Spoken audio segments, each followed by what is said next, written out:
Let's go to a position that your favorite guys on the field, and that's the wide receivers. A Notre Dame guy actually came in 10th on this list, and that's Kevin Austin Jr. I was actually surprised, man, because in my mind, Kevin Austin Jr. should just come back to school. And I know he's dealt with injuries, and I know that might definitely influence his decision, depending upon the grade he gets from NFL scouts.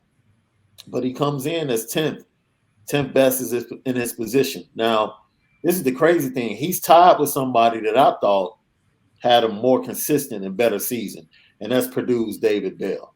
I just thought what David Bell did was better and more consistent what Kevin Austin Jr. did this season. But scouts have him tied at number 10. What are your thoughts? Yeah, I'm a little.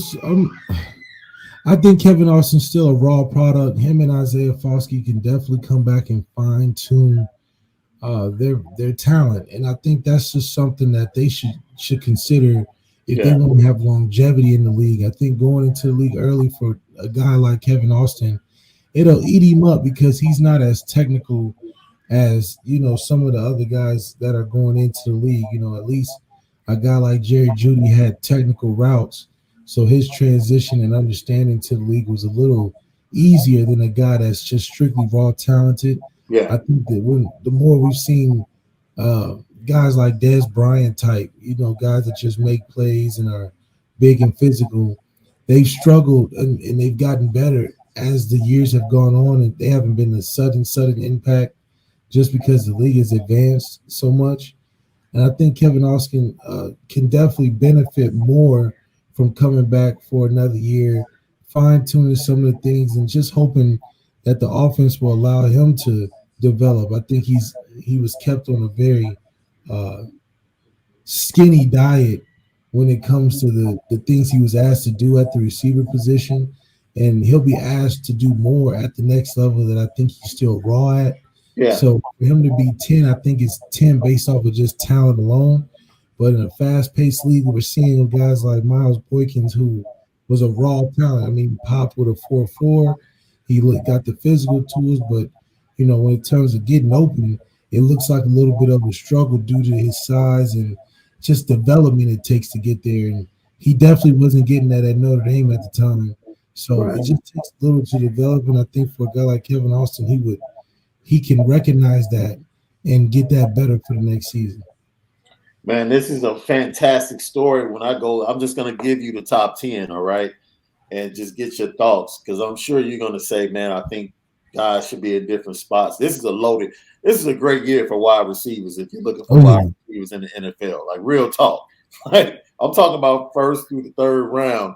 Man, you got some game breakers. game Real break. talk. Look, this kid transfers from Ohio State, transfers because he can't get on the field, and ends up the number one overall receiver, Jameson Williams out of Alabama. Number two, our guy got injured. We love his versatility. Outside, big plays. He runs every route in the route tree, short, intermediate, deep ball. Drake London was a beast before he got injured for USC.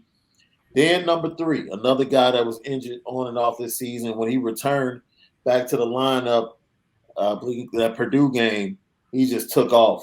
And that's Garrett Wilson out of Ohio State. My guy that I talked about all season is underrated, Jahan Dotson from Penn State. Yeah, He's always open. Great route runner. Take the top off the ball. Number five, Chris Olave.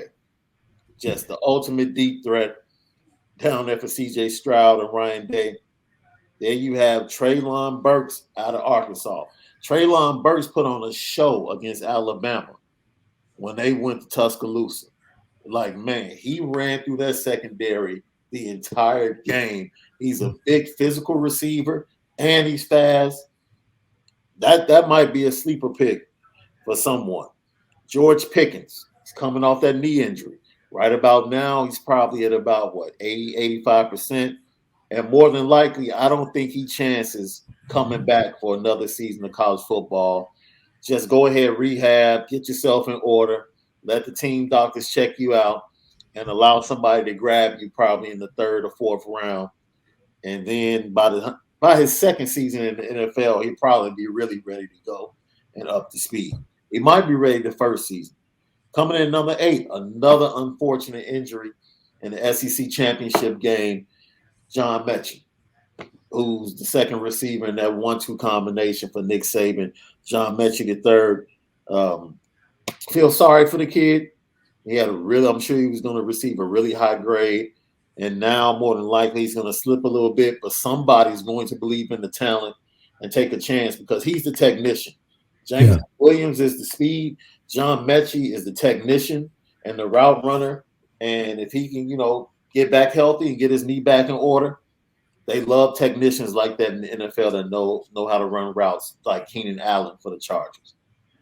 And that's right. And I think those are all top guys that deserve to be where they are. That's still even a tough list because you can all interchange and swap based on just opinion because you're not going to lose with any of those guys that you're picking. All of them have different strengths and things.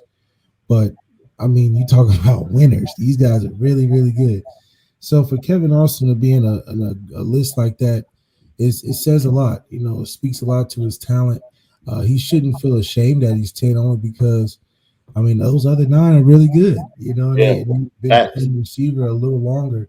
Facts. So, I think for him to look at that group and just evaluate yourself to the group, I don't think that he could really jump anybody in that list. Not that he's, it's just those guys are really good. So I do think seeing that should be a challenge for him to work on his game coming into next year, get some more money, be evaluated a little higher, and really prove that, this is something that you would want to be a part of with a Marcus Freeman. I think he would set a great precedent in coming back for the how the team should move forward next year.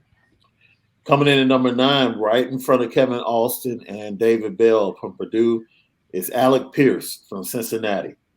6'4", local kid here from the suburbs of Chicago. Deceptive speed, long jump ball, big target in the red zone.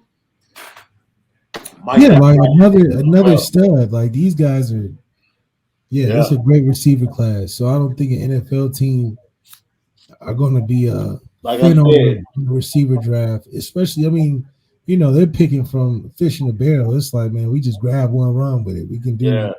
They're all kind of similar, but not really, and they're all really good. So I think a team would take a chance if he came out this year, but I think he has a chance of making more money coming out next year. You're listening to the Lucky Lefty Podcast with Malik, Zaire. Never will there ever be another like me. You can play the left because it ain't no right in me. And Shaun is.